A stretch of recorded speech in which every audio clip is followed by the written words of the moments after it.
Kamu pernah merasa uang di akhir bulan selalu terasa menipis, padahal gaji sudah masuk tepat waktu? Banyak orang mengira masalah keuangan berakar pada gaji yang kecil atau peluang investasi yang terbatas, padahal seringkali yang menghambat adalah kebiasaan kecil yang tak disadari. Bayangkan jika kamu bisa mengubah kebiasaan itu menjadi mesin penghasil kekayaan tanpa harus mengorbankan gaya hidup secara drastis. Itulah yang akan kita kupas hari ini, cara diam-diam menjadi kaya dengan frugal living.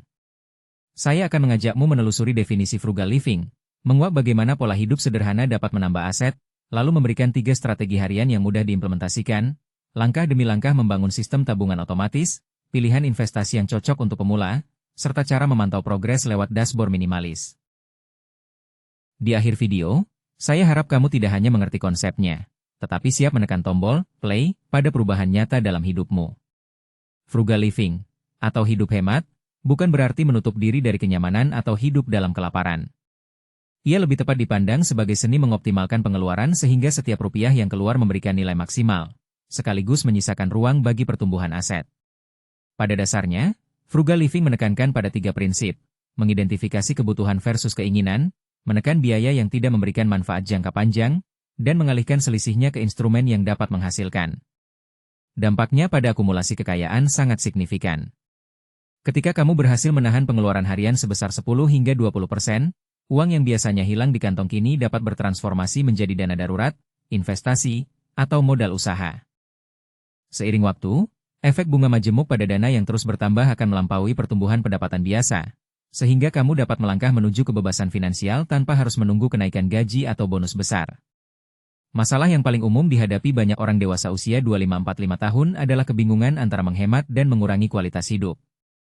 Mereka cenderung menganggap bahwa mengurangi pengeluaran berarti mengorbankan kebahagiaan, padahal kebahagiaan sejati seringkali datang dari rasa aman dan kontrol atas keuangan. Akar penyebabnya terletak pada pola konsumsi yang terbentuk sejak kecil, iklan yang menumbuhkan kebutuhan palsu, serta kurangnya sistem yang memaksa uang mengalir ke tempat yang tepat. Tanpa adanya mekanisme otomatis, uang cenderung mengalir ke pengeluaran impulsif, sehingga menimbulkan siklus gaji masuk gaji habis. Untuk memutus siklus itu, kita perlu membangun fondasi berupa kerangka kerja yang menggabungkan pemotongan biaya, penyaluran otomatis, dan investasi yang sederhana namun efektif. Kerangka kerja yang akan kita gunakan terdiri dari 4 lapisan.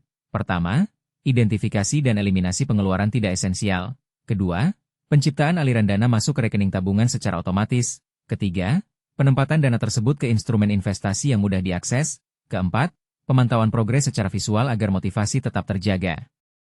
Setiap lapisan saling melengkapi, sehingga bila satu lapisan lemah, keseluruhan sistem tetap dapat berfungsi, namun dengan efisiensi yang lebih rendah.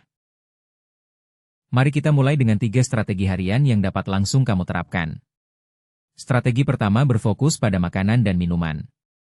Kebanyakan orang menghabiskan ratusan ribu rupiah setiap minggu untuk kopi di kedai, snack, atau makan siang di luar. Bayangkan jika kamu mengganti kebiasaan membeli kopi 1 gelas seharga 30.000 dengan membuat kopi di rumah menggunakan mesin sederhana. Visualisasikan meja dapur yang rapi, cangkir kopi hitam yang menguap, dan tabungan yang bertambah 30.000 setiap hari kerja. Selama sebulan, selisihnya mencapai hampir 1 juta rupiah, yang cukup untuk menutupi biaya langganan streaming atau menambah saldo investasi. Kunci keberhasilan strategi ini terletak pada menyiapkan perlengkapan dasar, segelas kopi, bubuk, dan pemanas air, sehingga tidak ada alasan untuk kembali ke kebiasaan lama. Strategi kedua menyasar transportasi. Di kota besar, penggunaan taksi atau ojek online memang nyaman, namun biaya per perjalanan dapat menggerogoti anggaran. Alternatif yang lebih hemat adalah memanfaatkan transportasi umum atau bersepeda untuk jarak pendek. Bayangkan kamu menempuh rute 5 km ke kantor dengan sepeda. Tidak hanya menghemat biaya bensin atau ongkos ojek, tetapi juga menambah kesehatan. Jika kamu tetap membutuhkan kendaraan pribadi pada hari tertentu, pertimbangkan carpooling dengan rekan kerja. Visualisasikan aplikasi berbagi kendaraan yang menampilkan 3 orang dalam satu mobil, masing-masing membayar 1/3 biaya bensin. Dengan cara ini, pengeluaran transportasi dapat turun hingga 50% dibandingkan penggunaan pribadi setiap hari. Strategi ketiga berhubungan dengan hiburan digital. Layanan streaming musik, film, atau game seringkali berlangganan secara terpisah, sehingga total biaya bulanan dapat melambung. Solusinya adalah melakukan audit langganan, mengidentifikasi yang paling sering dipakai, dan menggabungkan atau menggantinya dengan alternatif gratis. Misalnya, Kamu dapat memanfaatkan perpustakaan digital yang disediakan oleh perpustakaan umum untuk membaca buku elektronik tanpa biaya, atau menonton film di platform yang menawarkan konten gratis dengan iklan. Visualisasikan layar laptop yang menampilkan katalog buku gratis, sementara saldo rekening menunggu untuk diisi oleh uang yang sebelumnya terpakai untuk langganan yang jarang dipakai. Setelah 3 strategi tersebut mulai berjalan, langkah selanjutnya adalah membangun sistem tabungan otomatis yang mengalirkan uang secara rutin ke rekening khusus. Proses ini dapat dibagi menjadi 4 fase. Pertama, tentukan persentase pendapatan yang akan dialokasikan untuk tabungan. Angka ideal bagi pemula adalah 10%, namun bila kamu sudah menerapkan strategi penghematan di atas, kamu dapat meningkatkan menjadi 20 atau bahkan 30%. Kedua, buka rekening tabungan terpisah yang tidak terhubung langsung dengan kartu debit harian, sehingga kamu tidak tergoda untuk menarik dana secara impulsif. Ketiga, atur perintah transfer otomatis dari rekening gaji ke rekening tabungan pada hari pertama setiap bulan, tepat setelah gaji masuk. Dengan penjadwalan ini, uang masuk ke tabungan sebelum kamu sempat melihat saldo di rekening utama, sehingga kebiasaan menghabiskan tidak terjadi. Keempat, pastikan transfer tersebut bersifat tetap, tidak fleksibel, sehingga sistem menjadi kebiasaan yang tidak dapat diubah tanpa keputusan sadar. Setelah dana mengalir ke rekening tabungan, tantangan berikutnya adalah menempatkannya pada instrumen yang dapat menghasilkan. Bagi kebanyakan orang Indonesia, pilihan investasi yang paling mudah diakses adalah reksadana pasar uang, reksadana saham, dan indeks fund yang dikelola secara pasif. Reksadana pasar uang menawarkan likuiditas tinggi dan risiko rendah, cocok untuk dana darurat. Reksadana saham atau indeks fund, seperti yang melacak IDX Composite, memberikan potensi pertumbuhan jangka panjang dengan biaya manajemen yang relatif rendah. Proses investasi dapat dilakukan melalui aplikasi perbankan atau fintech yang menyediakan fitur auto debit, sehingga setiap kali saldo tabungan mencapai batas tertentu, misalnya 500.000, secara otomatis dana tersebut dialihkan ke reksadana pilihan. Dengan cara ini, kamu tidak perlu menunggu waktu khusus untuk berinvestasi. Uang bekerja untukmu seketika setelah masuk ke tabungan. Meskipun terdengar sederhana, ada beberapa kesalahan umum yang sering terjadi pada tahap ini. Salah satunya adalah menunda investasi karena belum cukup. Padahal, dalam dunia investasi, konsistensi lebih penting daripada besaran awal. Menyimpan uang di rekening tabungan saja tanpa mengalirkannya ke instrumen yang menghasilkan akan mengurangi efek bunga majemuk. Kesalahan lain adalah memilih reksadana dengan biaya manajemen tinggi atau yang tidak sesuai dengan profil risiko. Untuk menghindarinya, luangkan waktu membaca prospektus singkat, perhatikan rating dan track record, serta pastikan alokasi sesuai dengan tujuan jangka pendek dan panjangmu. Jika pada awalnya dana yang dialokasikan terlalu kecil dan terasa tidak signifikan, jangan menyerah, tingkatkan secara bertahap seiring peningkatan tabungan. Setelah dana mengalir ke investasi, penting untuk memantau progres agar tetap termotivasi. Salah satu cara yang efektif adalah membuat dashboard minimalis yang menampilkan 3 metrik utama, total tabungan, nilai investasi, dan selisih antara target dan realisasi. Bayangkan sebuah layar komputer atau ponsel yang menampilkan grafik batang sederhana, di mana batang pertama menunjukkan saldo tabungan, batang kedua nilai investasi, dan batang ketiga target kumulatif yang ingin dicapai dalam 1 tahun. Warna hijau menandakan pencapaian, sedangkan warna merah menunjukkan selisih yang belum terpenuhi. Setiap akhir minggu, luangkan 5 menit untuk memperbarui angka, lalu lihat tren naik atau turun. Jika tren menurun, selidiki penyebabnya. Apakah ada pengeluaran tak terduga atau investasi yang mengalami penurunan nilai sementara, dan sesuaikan strategi.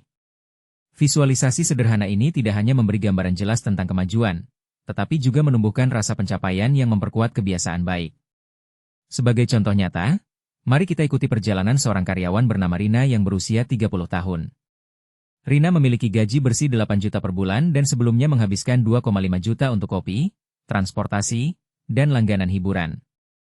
Setelah menerapkan 3 strategi harian, ia berhasil mengurangi pengeluaran tersebut menjadi 1,2 juta. Selisih 1,3 juta ia alokasikan menjadi tabungan otomatis sebesar 20% dari gaji, yaitu 1,6 juta. Transfer otomatis dilakukan pada tanggal 1 setiap bulan ke rekening tabungan terpisah. Begitu saldo tabungan mencapai 500.000, sistem autodebit mengalihkan dana tersebut ke reksadana indeks fund dengan biaya manajemen 0,5%. Dalam setahun, Rina berhasil mengumpulkan tabungan sebesar 19,2 juta, dan nilai investasi mencapai hampir 22 juta setelah memperhitungkan pertumbuhan rata-rata 8% per tahun. Dashboard minimalis yang ia buat menampilkan grafik naik secara konsisten, kecuali pada kuartal kedua ketika pasar saham mengalami koreksi. Rina tidak panik, ia menambah kontribusi pada bulan berikutnya untuk menyeimbangkan penurunan nilai. Hasil akhir tahun menunjukkan bahwa Rina tidak hanya memiliki dana darurat yang cukup, tetapi juga aset investasi yang mulai menghasilkan pendapatan pasif. Meskipun proses ini tampak terstruktur, ada risiko yang perlu diwaspadai. Risiko pertama adalah inflasi yang dapat menggerus daya beli tabungan konvensional. Karena itu, menempatkan sebagian dana ke instrumen yang menghasilkan return di atas inflasi menjadi penting. Risiko kedua adalah ketergantungan pada satu jenis investasi. Diversifikasi sederhana dengan menambahkan reksadana pasar uang atau obligasi dapat melindungi portofolio saat pasar saham turun. Risiko ketiga berkaitan dengan disiplin pribadi. Jika kamu mengubah strategi penghematan secara drastis di tengah jalan, misalnya kembali membeli kopi di kedai karena tekanan sosial, maka aliran dana ke tabungan akan berkurang. Untuk mengatasi hal ini, tetapkan aturan, jika pengeluaran melebihi batas, maka kontribusi tabungan otomatis dikurangi sebesar selisih, sehingga sistem tetap menyeimbangkan secara otomatis. Setelah semua elemen berjalan, penting untuk mengukur apakah pendekatan frugal living yang kamu jalankan benar-benar menghasilkan kekayaan. Ada 3 indikator utama yang dapat kamu gunakan. Pertama, rasio tabungan terhadap pendapatan, yang idealnya berada di atas 20% setelah beberapa bulan konsistensi. Kedua, pertumbuhan nilai investasi bersih, yang dapat dihitung dengan membandingkan nilai akhir tahun dengan nilai awal ditambah kontribusi tahunan. Jika pertumbuhan melebihi 5-7%, berarti investasi berjalan baik mengingat rata-rata pasar. Ketiga, pencapaian target keuangan pribadi, seperti memiliki dana darurat 3 hingga 6 bulan pengeluaran atau mencapai tujuan jangka menengah seperti DP rumah. Jika semua indikator menunjukkan tren positif, maka kamu telah berhasil mengubah pola hidup menjadi mesin pembuat kekayaan. Sebagai penutup, mari kita rangkum perjalanan yang baru saja kita lalui. Kita mulai dengan memahami bahwa frugal living bukan sekadar menahan diri, melainkan mengarahkan uang ke tempat yang memberi nilai lebih. Kita mengidentifikasi 3 kebiasaan harian, kopi, transportasi, dan langganan digital, yang dapat dipangkas dengan cara praktis dan visual. Kita membangun sistem tabungan otomatis yang mengalirkan persentase pendapatan ke rekening terpisah, lalu menyalurkannya ke reksadana index fund atau pasar uang yang mudah diakses. Kita menyiapkan dashboard minimalis untuk memantau progres, serta mengidentifikasi risiko inflasi, kurangnya diversifikasi, dan tantangan disiplin. Akhirnya, kita mengukur keberhasilan melalui rasio tabungan, pertumbuhan investasi, dan pencapaian target keuangan. Jika kamu merasa terinspirasi, mulailah dengan 1 langkah kecil hari ini. Buat kopi sendiri di pagi hari dan catat selisihnya. Lihat bagaimana uang yang biasanya terbuang dapat masuk ke rekening tabungan otomatis pada hari pertama gajian. Setelah 1 minggu, tambahkan 1 strategi transportasi hemat, dan seterusnya. Perubahan tidak harus sekaligus, melainkan bertahap dan konsisten. Saya mengajak kamu untuk menuliskan di kolom komentar apa strategi pertama yang akan kamu coba, serta tantangan apa yang mungkin kamu hadapi. Dengan berbagi, kita dapat saling memberi dukungan dan menemukan solusi bersama. Jangan lupa untuk menekan tombol subscribe agar tidak ketinggalan video selanjutnya yang akan membahas cara mengoptimalkan portofolio investasi dan strategi pensiun dini. Aktifkan notifikasi supaya setiap kali ada konten baru, kamu langsung mendapat pemberitahuan. Bersama, kita bisa menjadikan frugal living bukan sekadar tren, melainkan gaya hidup yang mengantar pada kebebasan finansial. Terima kasih telah menonton, sampai jumpa di video berikutnya. Intinya, jalankan langkah kecil ini secara konsisten supaya hasilnya benar-benar terasa dan perubahanmu tidak berhenti di tengah jalan. Kalau video ini ngebantu, subscribe sekarang, tekan like, tulis pendapatmu di kolom komentar, dan share ke temanmu biar makin banyak yang terbantu.